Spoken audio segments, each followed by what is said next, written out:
Oh my goodness, they're coming out of the woodwork tonight. I got one, let's see, 36 minutes ago.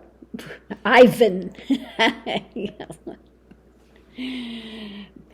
And it's from Exodus. Of course, he doesn't put where it's from, just he's quoting this Bible verse. Behold, I send an angel before thee to keep you in the way and to bring you into the place which I have prepared. Beware of him and obey his voice and provoke him not, for he will not pardon your transgressions, for my name is in him.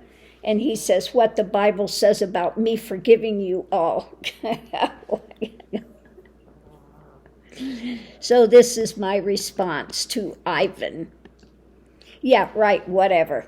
So you're so important that you're in the Bible? I think not. Why is it you phonies always run to the Old Testament and scorn the admonitions of Christ? Go back and actually study what Christ was about, because you have no clue whatsoever. P.S. This is from Exodus, and if you remember, the stiff knees of the Israelites remained wandering in the desert for 40 years. So, right, good luck with that. Oh, the foolishness of men. And then I had another award-winning one here. Let's see if I can find it now. Oh, here it is. Oh, this is lovely. Alexandra. So let me go back and read her award-winning, lovely thing here. Vegan is the only answer. If you're an empath, why are you eating animals? Watch forks over knives and What the Health on YouTube. You're not helping the planet, the air, or seas. And every time you eat an innocent animal, you're choosing death from the planet and yourself. Do your homework. You might be thin, but you will die of cancer. And I replied to her, well, enjoy your illness, because it will come and it will be devastating. You don't have facts. Go look up all the vegans that have gone carnivore and get your head out of the sand. By the way, plants have consciousness too. So what have you got against them? Not only am I not dying of cancer, I'm being healed rapidly. So much for your proclamations of foolishness. Vegans wind up being the most unhealthy on the planet. They are the ones getting cancer time and time again. Study truth, not your spin cycle of misinformation. I've watched that. Long ago, I watched Forks Over Knives and their spin and their, drama that they're putting out. So now, can you watch these? And I put a number of things in there for this lovely person to watch. I said, if you actually walk the spiritual path and come to realization, you would find what you are saying holds no water. Do you know Buddha ate meat? Do you know the Dalai Lama eats meat? So wake up. This idea that it's so much more spiritual if you're a vegan. Okay? And Buddha was compassion. Buddha ate meat. In fact, he died from eating tainted pork. Okay? For those that don't know. And for those that don't actually know the history and they want to promote, I got so ill because of being in India for 5 years and being vegetarian. Yeah. That's why I developed diabetes. Yeah, from my time in India for 5 years. They have the most diabetes there of any place. Lot of illnesses going on there because of the vegetarian diet. Okay? So, while these people are meaning well, if they got to realization, they would find out that everything has consciousness. And everything, her life cycle here is transient. Okay? And the animals, they are sacrificing their lives to aid us. But they are not as attached to their physical form as people are. So again, plants also have consciousness. Plants have wars.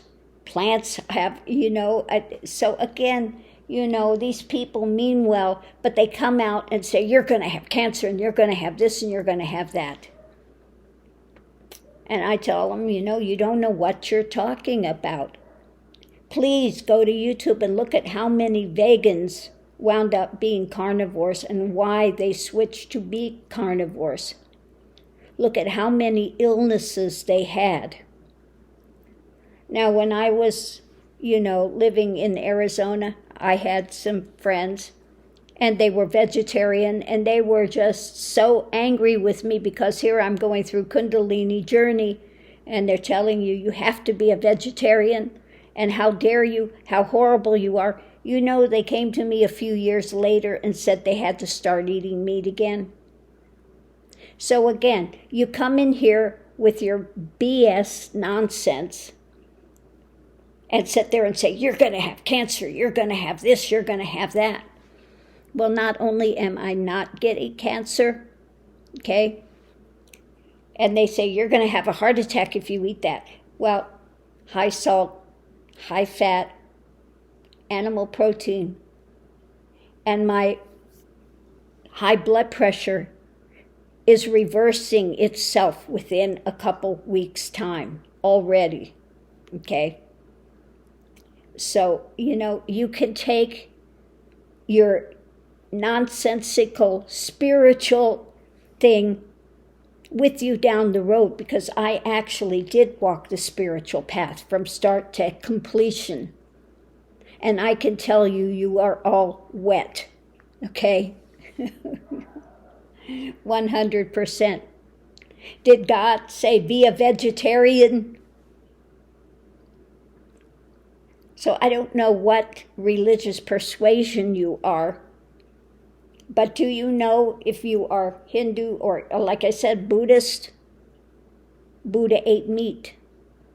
Hate to be the bearer of bad tidings. He just said, if I'm going there to your home, don't go out and kill the animal for me now. Okay? So people have no understanding of spirituality or the reality behind this. There are many Buddhist sects that eat meat. And Hindus, you couldn't have been a good Hindu if you read actually the sastras and things. You would find out that they ate meat. Okay? When they had the visitor, they would have meat. Okay? Cow. Yes. Okay? So people have these ridiculous ideas, and this thing of vegetarianism is in recent history. And it's not better, it's not more spiritual, it's not healthier for the planet or people. Okay? So, good luck with that. If you want to be a vegan, be a vegan. But remember my words, when you wind up becoming very, very ill, you might want to look at that. Like I said, I became diabetic because of vegetarianism, because of living in India for 5 years. Okay? Where I lived, it was a vegetarian, city. You were not allowed to have meat. And I was there 5 years traveling in India. And because of the diet that I was having there, I gained a lot of weight and developed diabetes. okay? And things have only been rectifying since I have become carnivore. Now, I was here having these lovely looking salads every day with really nice olive oil. And I was gaining more and more inflammation, more and more brain fog, more and more difficulties health-wise daily. Okay, daily. And since I've cut that out and gone carnivore, all of that is reversing. Okay? So you can just go back down the road and be a vegan all you want. Be my guest. Okay? But don't come to my channel and tell me you're going to have cancer and you're going to this and you're going to that and act like the high mucky muck of spirituality, and I guarantee you haven't even begun the journey. Okay? Do the actual journey to completion, to realization, and find out what is actually there versus, oh, I've read this and now I'm going to get to realization and spirituality because I'm going to have just these juices and I'm going to be a vegan and that's going to make me more spiritual. No, it's not going to make you more spiritual. It's going to make you ungrounded, okay? And you may get dizzy and have that feeling, but that's not spirituality. That's not higher energy. That's just being ungrounded, okay? And if that's where you want to be my guest. But how dare you come to my channel and feed me that BS that you're feeding, attempting to feed me. Because I can tell you, after walking the spiritual journey for 30 years, completing in 1999, I can tell you you're all wet. And not every Hindu is vegetarian. Neither are Buddhists, not all of them are vegetarian, okay? Neither is vegetarianism a proponent of biblical things, okay? Absolutely not. So if you think you're more spiritual than Jesus was, good luck with that, okay? I think that Christ was a little more advanced than you are, okay? So on that note, good luck with that, and I'll see you online.